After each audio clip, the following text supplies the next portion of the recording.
கிருஷ்ணகிரி மாவட்டம் ஒசூர் அடுத்த கெலமங்கலம் காவல் நிலைய எல்லைக்குட்பட்ட இருதாளம் கிராமத்தில் ஸ்ரீதர் என்பவர் நேற்று மாலை மர்மமான முறையில் உயிரிழந்து கிடந்ததாக கெலமங்கலம் போலீசாருக்கு தகவல் கிடைத்தது. தகவலின் பேரில் சம்பவ இடத்திற்கு வந்த போலீசார் உடலை கைப்பற்றி பிரேத பரிசோதனைக்காக அனுப்பி வைத்து விசாரணை மேற்கொண்டனர். விசாரணையில் உயிரிழந்த ஸ்ரீதரின் மனைவி சுமதிக்கும் கொத்தூர் கிராமத்தை சேர்ந்த பாலகுமார் என்கிற இளைஞருக்கும் இடையே கள்ளத்தொடர்பு இருந்து வந்ததாகவும், கணவன் ஸ்ரீதர் இடையூறாக இருந்து வந்ததால் சுமதி, பாலமுருகன் இருவரும் வீட்டில் இருந்த ஸ்ரீதரை தலையணையால் முகத்தில் அழுத்தி கொலை செய்தது தெரியவந்தது.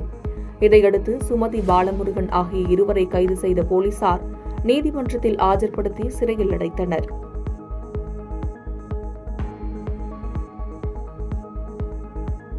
பாதகம் செய்பவரை கண்டால் நாம் பயங்கொள்ளலாகாது பாப்பா.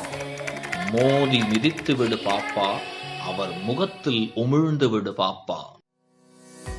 அண்மை செய்திகளை உடனுக்குடன் தெரிந்து கொள்ள இணைந்திருங்கள் இயம்நாடு தொலைக்காட்சியுடன்.